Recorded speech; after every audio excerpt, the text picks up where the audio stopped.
Welcome, ladies and gentlemen. Today I'll be reading 8 truly disturbing horror stories. Before we begin, I have more stories lined up which I'll be uploading in the upcoming days, so make sure to subscribe so you don't miss any of my upcoming videos. Alright, let's begin.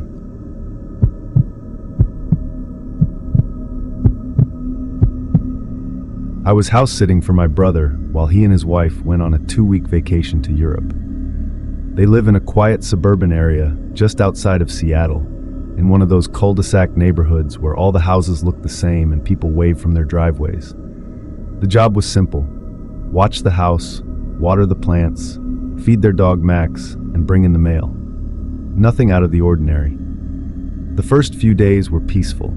I spent my time lounging on their couch, walking Max, and catching up on reading. But by the 5th night, I noticed something odd.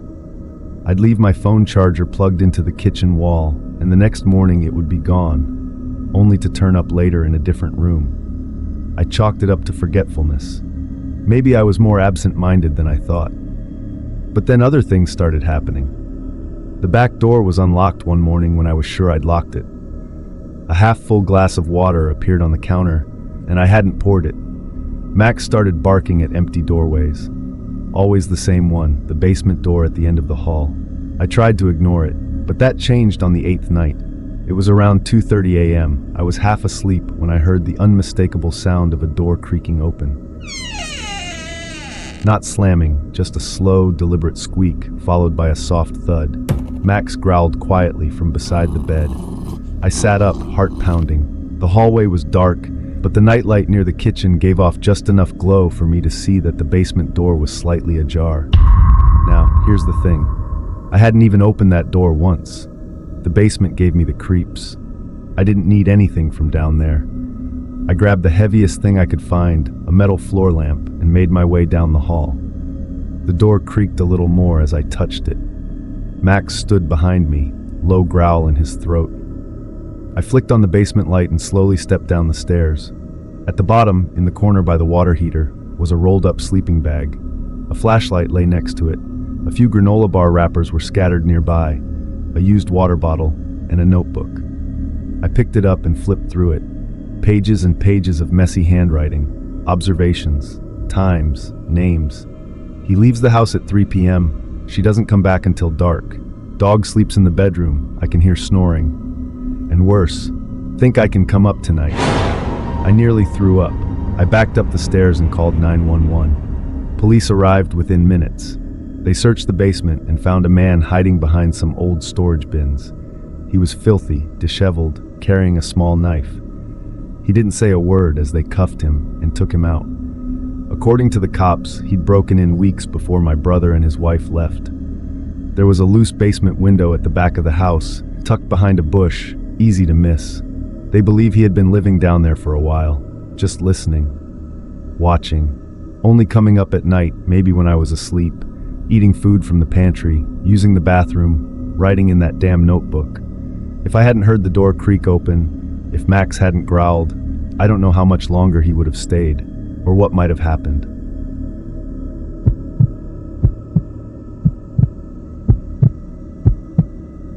I used to work the night shift at a gas station just off a rural highway, about 45 minutes outside the city.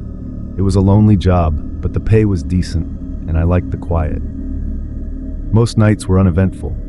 I'd spend my shift wiping down counters, organizing shelves, and selling snacks and fuel to the occasional late-night trucker or teenager on a fast food run. I got off around 1:30 a.m. on a Tuesday night. I remember the time because I checked the clock while debating whether or not to grab a bite before heading home. There was a 24-hour diner I liked a few miles down the road. It was quiet, no frills, but they made killer patty melts. The parking lot was mostly empty when I pulled in. I ordered my food to go at the counter, waited about 10 minutes and went back to my car to eat. I was scrolling through my phone, half listening to a podcast, when I thought I heard a click. It was faint, barely noticeable over the hum of the nearby highway. I paused, looked around, saw nothing. Maybe a car door closing in the distance. Maybe nothing at all. I went back to my fries. I finished eating, crumpled up the bag, tossed it into the back seat without turning around, and started the drive home. My route took me through a stretch of highway that was pitch black at that hour, with no streetlights, just my headlights carving out a tunnel in the dark. About 10 minutes in, a car pulled up behind me. No big deal at first until the car didn't pass me. They stayed right on my tail, matching every turn I made. I slowed down a little, hoping they'd just go around. Instead, they flashed their high beams. Once, then again, then 3 more times in a row. Now I was getting nervous. I sped up, so did they. I switched lanes. They followed. I tried taking an exit ramp, one that looped awkwardly back onto the highway to shake them. They stuck with me like a shadow. By now, my heart was racing. Every scenario was going through my head. Road rage, someone trying to scare me, some creep who saw me at the diner. I didn't want to lead them back to my apartment, so I made a split-second decision to pull into a well-lit gas station about 5 miles from my place. I parked right in front of the storefront under the canopy lights. The other car screeched in behind me, tires squealing. A man jumped out of the driver's seat and ran up to my window, yelling and waving his hands. I immediately locked the doors. This could be a setup. Maybe he wanted me to roll down my window so he could rob me. But he wasn't threatening, he was panicking. He kept yelling, "There's someone in your back seat!" I froze. My stomach dropped. I glanced into my rearview mirror, and at first I saw nothing, just darkness. Then I saw it, movement, a shadow shifting, and then a pair of eyes reflecting just enough of the station's light. There was a man crouched low in my back seat, his hoodie pulled tight around his face. He was holding something. At the time, I couldn't tell what it was. I wasn't going to wait to find out. I threw the door open and bolted into the gas station, the man who had followed me close behind. I yelled at the cashier to call the police. By the time they arrived, the guy in the back seat had tried to run, but one of the employees locked the doors remotely. The police cornered him behind a dumpster. They found a box cutter, duct tape, a rag, and a bottle of what turned out to be chloroform. He had zip ties stuffed in his hoodie pocket. According to the footage from the diner parking lot, he had slipped into the back seat of my car while I was inside waiting for my food. I'd left the doors unlocked. The man who saved me? Just a regular guy who noticed something was off when he parked a few spaces over and saw the back door of my car close, even though no one had gotten in or out. He said it didn't sit right with him, so he decided to follow me to make sure everything was okay. I still don't know his name. The worst part is realizing how long that man was in my car, sitting there, watching me, maybe even listening to me eat, hearing the podcast, waiting for the right moment to lunge. Maybe when I got home, maybe sooner. I changed after that night. I always lock my doors now, even if I'm just stepping away for 30 seconds. I don't eat in my car anymore, and I check the back seat every single time I get in, day or night. Because once someone's been back there, hidden in the shadows while you drive, you never feel alone in your car again.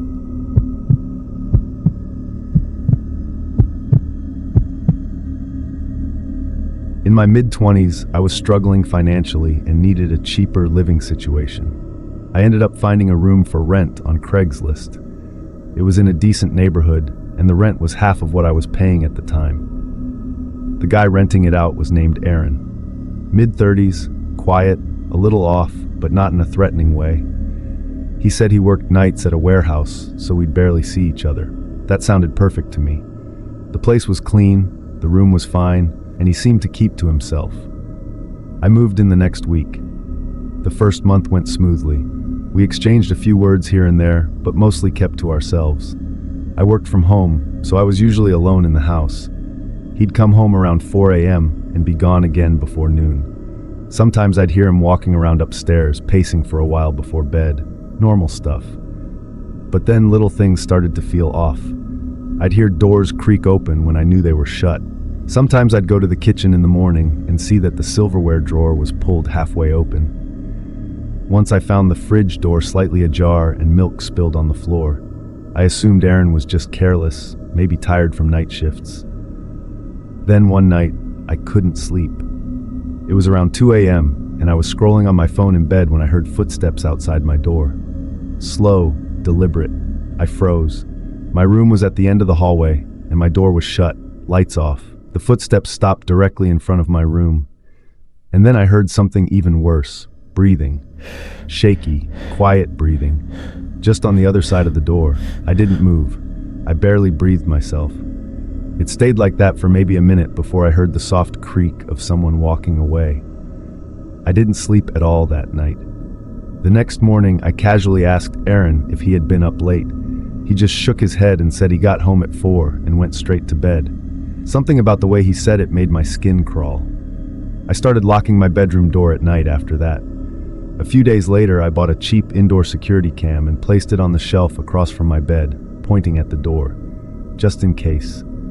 The next night, around 3 a.m., I woke up to a faint click, the sound of my doorknob being tested. I didn't move. The knob jiggled once, then silence. In the morning, I checked the footage. It showed Aaron walking down the hallway and standing outside my door for over 6 minutes, just staring. He reached for the doorknob, turned it gently, then stopped. His face was pale in the camera's night vision. He didn't blink, just stood there, unmoving, like he was listening for something. I packed my stuff that afternoon while he was out. I left a note saying it wasn't working out and blocked his number. I didn't even ask for my deposit back. It wasn't worth it. A week later, I reported the Craigslist listing. It was already down. I don't know if someone else moved in after me. I still think about the footage, the way he stood there, silent, patient, and waiting for something.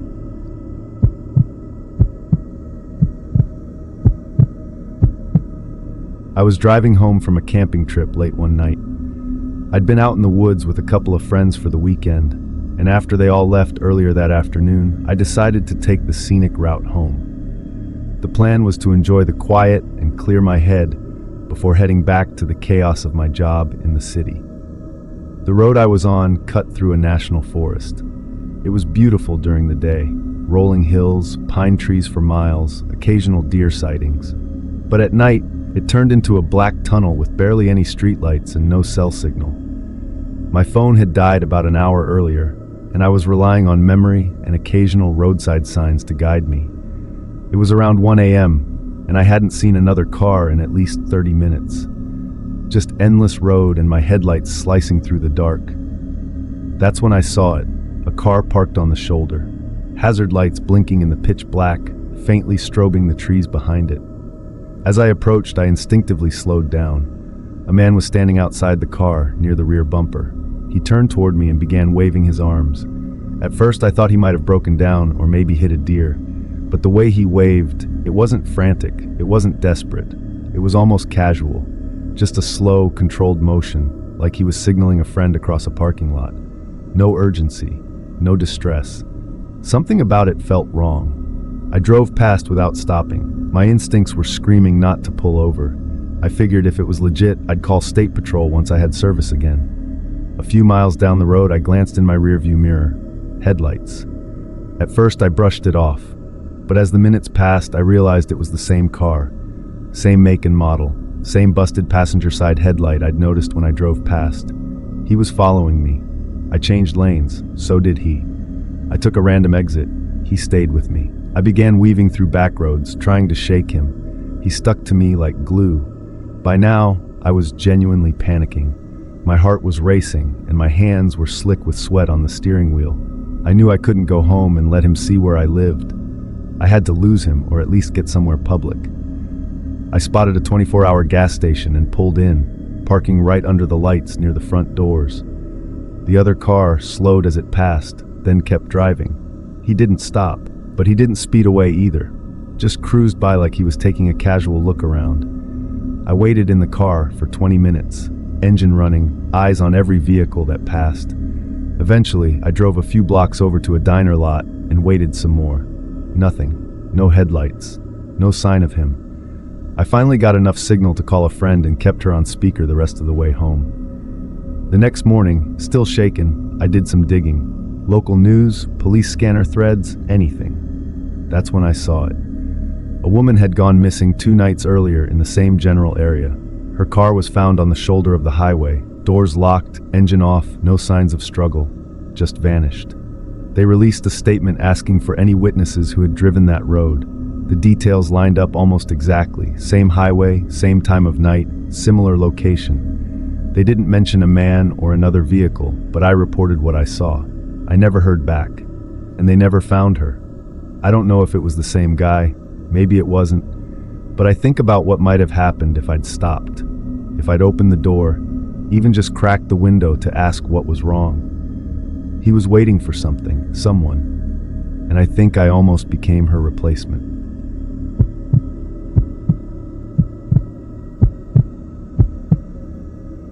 I moved to a small apartment in a quiet neighborhood a couple of years ago. The building was older, but it was cheap and in a decent area, so I didn't mind the creaky floors and thin walls. The neighbors, however, were another story. I lived on the second floor, and directly below me was a couple who seemed normal at first. They were older, maybe in their mid-50s, and kept to themselves. Their names were Glenn and Marissa. They were always polite when we crossed paths in the hallway, but there was something about them that made me uncomfortable.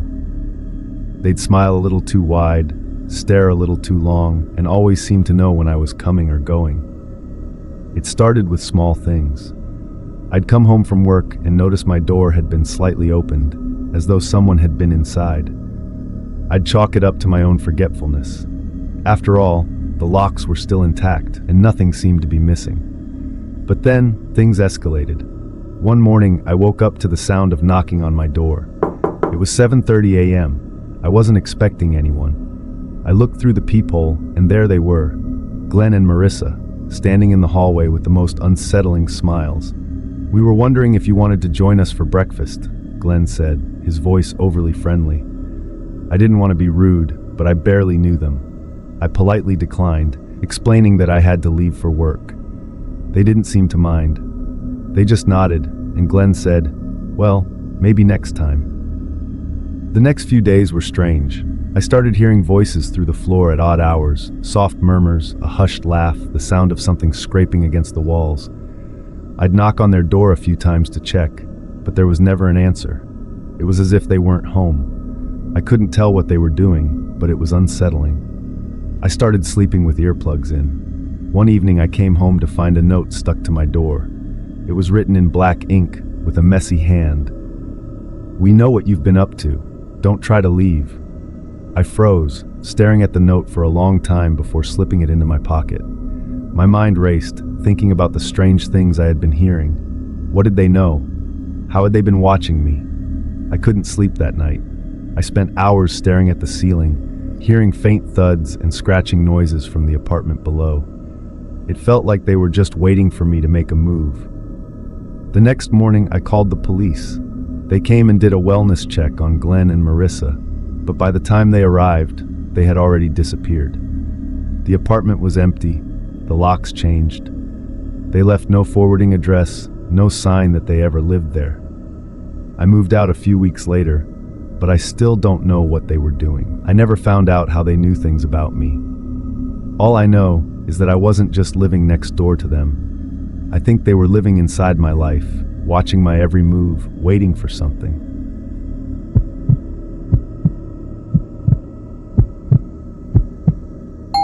It was around 11 p.m. when the doorbell rang.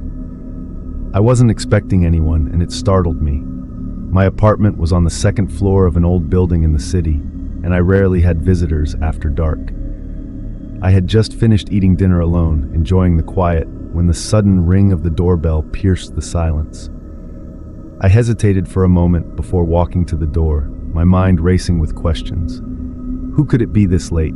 I glanced through the peephole, but saw nothing. The hallway outside my door was empty.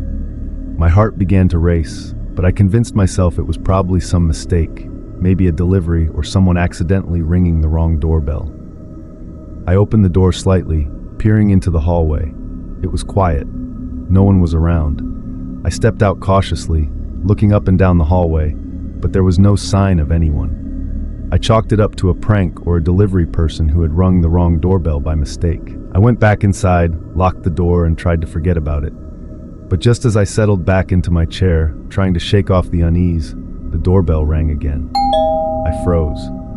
My heart started pounding in my chest. I wasn't sure if it was just my mind playing tricks on me, but this time there was something more unsettling about it. The ringing was too deliberate, too precise. It wasn't like a random, accidental press of the doorbell. This felt intentional. I glanced through the peephole again. Still no one there. I opened the door slightly again, checking the hallway. It was as if whoever was out there was toying with me, just out of sight. I stood there for a few moments, debating what to do, when the doorbell rang a third time. This time, it was accompanied by a soft knock on the door. I stood completely still, my blood running cold. Whoever it was had to be standing just out of sight, but I still couldn't see them. My mind raced. I wanted to call the police, but felt like I would be overreacting. I didn't know if I should just ignore it or open the door and confront whatever was going on. I waited another minute, and when the silence became unbearable, I grabbed my phone and called the police. But before I could dial the number, I heard another knock, this time coming from the window. The window that overlooked the front yard, just a few feet from where I was standing. My breath caught in my throat as I slowly turned to look toward the window. Through the sheer curtains, I could make out a figure standing outside in the dark. It was too far away to see any details, but I knew someone was there, staring at me.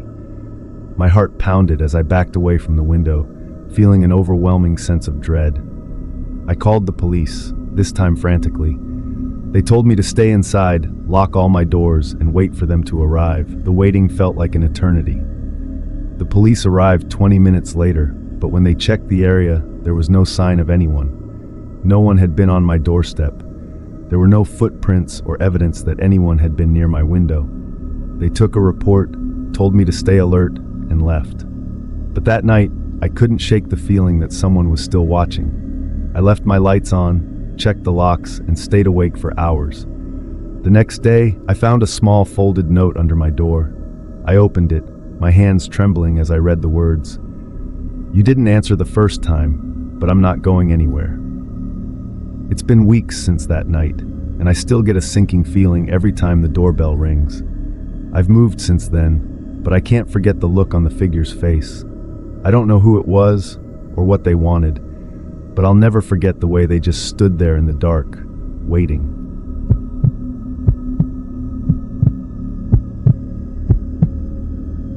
It started with strange noises coming from the stairwell. At first, I thought I was just imagining things. The stairwell was narrow, winding, and dimly lit, with a door at the top of the stairs that only the tenants had access to. I lived on the top floor, and the building wasn't large, just 4 floors. It wasn't uncommon to hear the occasional footstep or door creak. But then, it started happening more frequently. I began hearing footsteps in the stairwell at odd hours, sometimes in the middle of the night. It didn't sound like the usual building settling. These footsteps were deliberate, slow, heavy, and always coming from the stairwell below. The noise wasn't frequent enough to make me feel like something was immediately wrong, but it was unsettling. It was like someone was pacing in the hall, walking up and down the stairs, back and forth for hours at a time. The thing that really bothered me was the time it happened. It would always occur in the dead of night, around 1 a.m., or sometimes even later. I'd be drifting off to sleep, only to be woken by the sound of someone walking in the stairwell. I figured maybe it was one of the neighbors. But after a while, I noticed that the pacing seemed to get closer to my door. One night, I decided to stay up. I wasn't sure why, but I had this nagging feeling that something was off. I wasn't the only one in the building. There were a few other tenants, mostly older folks, but I hadn't seen anyone coming or going at these odd hours. I waited in silence, watching the clock tick toward 2 a.m. I'd been hearing the footsteps for over an hour now. It was getting to the point where I was almost certain someone was standing at the top of the stairs. I crept toward the door, trying to remain as silent as possible. And then it happened. The door to the stairwell creaked open. I froze. The footsteps had stopped, but I could hear someone breathing on the other side. The sound of ragged, shallow breaths, like they were trying to control their breathing or suppress a cough. I waited, my heart pounding in my chest. The minutes dragged on, but the person didn't move. They just stood there in the stairwell, silent, watching. After what felt like forever, I dared to look through the peephole. There, at the top of the stairs, stood a man. He was tall, wearing a dark hooded sweatshirt, his face hidden in shadow. He didn't make a move. He just stood there, staring at the door to my apartment. I didn't know what to do. Part of me wanted to open the door to confront him and demand to know what he was doing. But the other part of me, the smarter part, knew I should stay put. I stayed there, watching through the peephole. The man didn't move, not for what seemed like an eternity. Finally, after several minutes, he turned and walked back down the stairs. The next day, I reported it to building management. They assured me they would check the stairwell cameras, but when they looked, there was no footage. The camera had malfunctioned, they said. The next few weeks were quiet. I never saw the man again, but I couldn't shake the feeling that I was being watched. The strange sounds continued for a while, but eventually they stopped altogether. I never found out who that man was or why he was standing outside my door, waiting, but I moved out shortly after.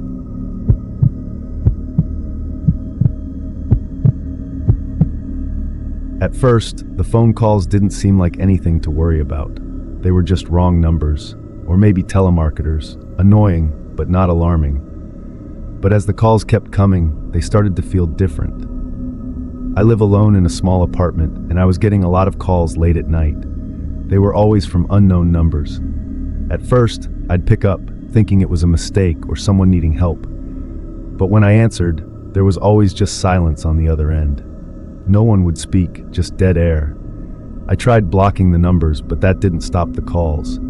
They came at all hours, sometimes late at night, sometimes early in the morning. The strange thing was, every time I answered, I could hear the faint sound of heavy breathing. It wasn't loud, but it was clear enough to make me uneasy. It was almost like the person on the other end was standing right next to me, breathing quietly. One night, I had enough. I decided to call the number back, to see if I could figure out who was behind these disturbing calls. But when I dialed the number, a robotic voice answered. "Sorry, the number you've dialed is no longer in service." That didn't make sense. Why had they been calling me if the number didn't work? I tried a few more times, but each time I got the same message. Something didn't add up. Then one night, it happened. I was lying in bed, trying to fall asleep, when I heard the phone ring again. It was 3 a.m. I picked it up without thinking, my fingers shaking. As soon as I said hello, the line went dead. But just before I hung up, I heard something, a faint rustling noise like someone was moving around. And then a whisper. "I'm closer than you think."